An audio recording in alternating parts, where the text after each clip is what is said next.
خبره وکړله چې مسایل دي او د مسایلو حل موږ له ایستل پکار دي. ډېره زیاته یو مایوسي ده په دې پښتون قام کې، په لر و بر ټول افغان ملت کې، او په ځانګړې توګه باندې زموږ د پښتونخوا خاوره تر د جنوبي پښتونخوا پورې زموږ نه د دې وخت د دې دور ځوانان ولسونه د سیاسي قومي مذهبي مشرانو نه د خپل نجات لاره غواړي، لاره حل رانه غواړي. او څومره هم چې موږ د دې حل طرف ته تاخیر کوو، کمزورۍ کوو، جرأت نه کوو، نو د هغې نتیجه به دا وي چې زموږ مشکلات ستونزې دا به اوږدې کېږي. اوږدې شوي دي چې څنګه نګار صاحب اشاره وکړله. په یو خبرې څه به موږ اختلاف ساتو چې د باچا خان بابا فکر او غورځنګ دا په دې خاوره ناکام شوی نه دی. دا نن هم چې څومره ځوانان د قام په شعور باندې ناست دي، دا د باچا خان بابا د فکر هغه غورځنګونه دي چې نن یې په دې خاوره کې بوزغلې شته دي. انشاءالله ملګرو مایوسي به ځکه نه کوو. د تاریخ په حواله ته زه یو خبره کومه چې موږ وایو چې یاره څه وکړه تاسو، یا کله وایو باچا خان هم څه ونه کړه، خوشحال بابا هم څه ونه کړه، ایمل خان مومند هم څه ونه کړه، دریا خان افریدي څه ونه کړه، منظور پشینه، ایمل ولی خان او خوشحال کاکړ او محمود خان چکزین څه نه کوي، څه نه راکوي، نو څه به کوو؟ ملګرو مسله ډېره جوړه ده، مسله ډېره دننه ده، په ډیب کې دننوتې ده په دې خاوره کې. موږ له به حوصلې بېلل نه پکار د قامونو تاریخ او تحریکونه چې موږ سټډي کوو. 314 تحریکونه په دې تېره پېړۍ چې کوم سټډي شوي دي، نو د زمانو نه په 20 کاله کې قامونو خپل مسله حل کړې ده. په 20 کاله کې چې قام بیداري او پاڅون کړی. خو دا یاد لرئ ملګرو، د قامونو مزلونه ګورې کله 300 کاله هم اوږده شوي دي. قامونه څوک نشي ختمولی. دا مه هېرېږئ 2 لکه نه چې په دې 40 کاله کې د 50 لکه نه ډېر مړه کړو. په 2مه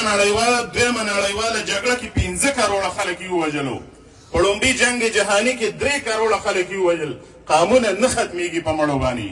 قامونه په سیاسي او قومي مقدمه، مبارزه او حوصله بېللو باندې ختمېږي. دا بېلات به د لاسه نه ورکوو. انشاءالله ډاډه اوسېږئ، په دې پېړۍ کې، په دې لسیزه 2مه لسیزه کې د دې قام د مسلې حل به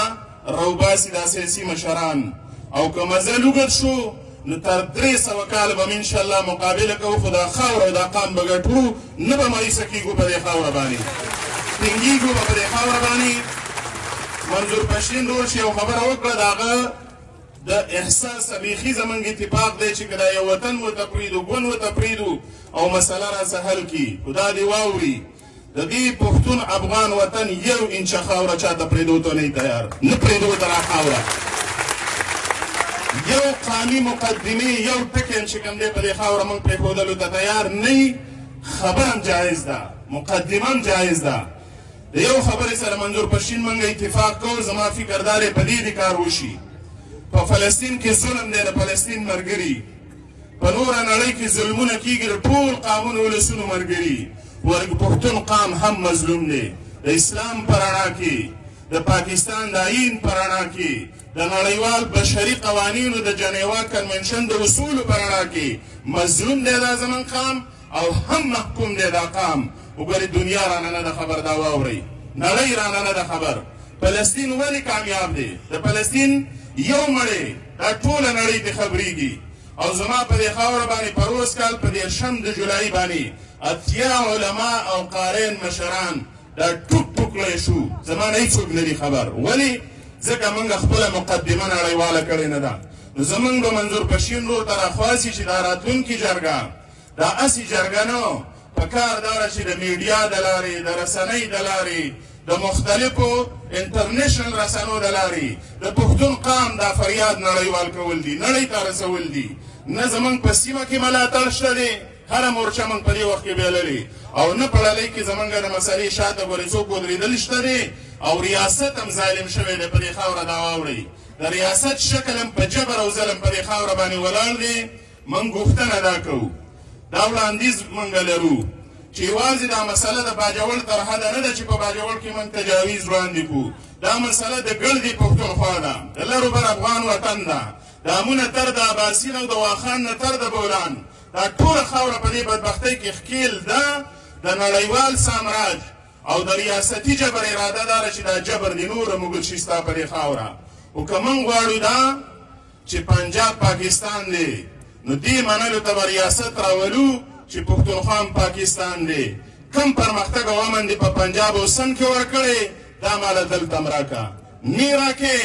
ناکامي ښکاره که ناکامي ومنه چې ناکامي دې ومنله د خپل وطن بیا د قام جرګه ساتلی شي په غوږین ټوپکه موږ د خپل وطن ساتلی دی ستا د ټینکونه د کار نه ویستو په تا باندې موږ ډاډه شوي یو هلته هم ټینک ناست دی هلته هم فوجي منظور پښتین صاحب د باجوړ نه تر وزیرستانه 15 وینګونه د د ارمي او د اپسي پراته دي 10,000 لیویز لښکر ورسه پروت دی دومره پوځ چې کوم دی دا په د هندوستان په کشمیر کې هم نشته دی وایي نور یې اپریشنې کوو نور جنګونه راوړو سوال دا دی چې ستا نه دا بدامني د دې 100,000 خور سره څنګه دې خاورې ته راله خو معلومیږي دا چې دا جنګ ستا روزګار شوی دی دا جنګ دې کاروبار شوی لمن درته غوړو ریاست ته هم د قام لمن غوړو دا جرګه موږ څه ټینکونه او توپونه نه دا واورئ نه دا قام په جنګ ورچو زموږ څه خبره ده د خبرې او د قام د پاڅون زورو دا د ریاست د ټینکونو نه هم زورور دی خو په کار دا ده چې د مسایلو حل موږ ته راوباسي موږ دا وړاندیز لرو چې په تېر 6 میاشتې کې 497 د بدامنۍ پیښې په پښتونخوا کې شوي دي او 14 پیښې دا په پنجاب کې شوي دا پورسونه او آرمي رینجر پولیس دا په پنجاب کې هم شته دلته ولې امن نشي راوستلی ځکه ستا دا خاوره د جنګ دپاره ساتل شي ستا دا خاوره جنګ ته حواله ده موږ په علما هم غږ کوو په هر چا غږ کوو په دې غونډه کې موږ د علماو نمایندګي هغه شان نه وینو دا یو ګیله لرو د مشرانو نه غواړي مشر څه چې موږ کینو وایي کشر مې نه مني کشر باغي شوی دی ځینې خندا کوي وایي ځوانان ټیک ټاکران دي هغه مشر چې د قام جرګې له نه راځي د هغې نه زما دا د ټیک ټاک ځوان ستا نه 100 برخې بهتر دی زما دپاره د قام جرګې له راځي ملګرو چې په قلاګانو کې جرګې کېږي او هغې له موږ په دومره شمېر راځو چې ځای هم نشته دا نن ازاده جرګه ده د قام ما د دې ملګرو نه تپوس وکړو مشرانو ته هغه شان بلنې رسېدلي ویلاو چې نه راځي نو بیا به دا ځوان فیصله کوي بیا به مشر دا ګیله نه کوي چې زما ځوان نه مني د داسې مشر بیا ځوان نه مني دا ځوان پویه باشعوره دی په دې خاوره باندې موږ دا وړاندیز لرو چې مسایل کم موږ ته پېښ دي انشاءالله په هغه جرګې فورم بیا وړاندې کوو بدامني شریکه مسله ده خو حل څه پکار دی د دې لپاره د حل لارې به لټوو دویم دلته را درکه خلک دی په زرګونو پښتانه ورک دي نه عدالت پاتې دی په ریاست کې نه قانون او آیین یو حل هم زموږ څه په دې خاوره نه مني د افغانستان په لور ناواپاس ګوسلۍ لیټۍ کنډو د ګاګي کنډو د ګاهي کنډو تر د بینشۍ او چمنه پورې د سیپیک نه غورې لارې زموږ سره راسره دي د 20 کاله مې په دې نوم تړلي دي وایي بدامني ده بدامني ختمه که لارې کولاو که که نی کولاوې د قام دا جرګه به بیا ورځي انشاءالله ناواپاس او لیټۍ به بیا دا قام کولاوو موږ به بیا په هغه ځای باندې کښېنو نور نه کوو دې مسایلو ته صبر خوا څنګه دا دی اخري خبره کومه خوشحال بابا یو خبره کوي اتفاق پکار دی اتفاق ډېر یادو سوال دا دی اتفاق پس پکار دی څنګه به یو کېږو د اتفاق لارې څنګه پکار دي احمدشاه بابا د قام اتفاق راوستی و جغرافیه یو کړې وه قامیت نو قبیلې را یو کړلې او د قام هر وګړي ته احترام ورکړی و باچا خان بابا په دې قام کې د سیاسي شعور دپاره مزل کړی دی دا وراثت او میراث نن هم موږ ته په دې خاوره باندې پاتې دی مسایل سیاسي دي قامي وحدت به م راولو د پیرنګي کرښه فاټا وه دا هم ختمه کړې ده انشاءالله یو لویه صوبه د تشکیل دننه د پاکستان په چوکاټ کې دا د پښتنو قامي هدف دی د هغې لپاره به هم هلې ځلې کوو خو د دغه شان جرګو ضرورت دی او اخري خبره منظور پښتین رول ته دا کوو چې مزل ډېر اوږد دی بنو کې هم جرګه وشوه باچا خان مرکز کې هم جرګې کېږي خو د جرګو تسلسل نه پاتې کېږي تسلسل به جرګو له ورکوو دا به اخري جرګه نه وي چې تر څو هم دا قام نجات ته رسولی نه وي انشاءالله خاموشه کېږو به هم نه غلي کېږو به هم نه او زه خپله خبره د خوشحال بابا په دې شعر راغونډوم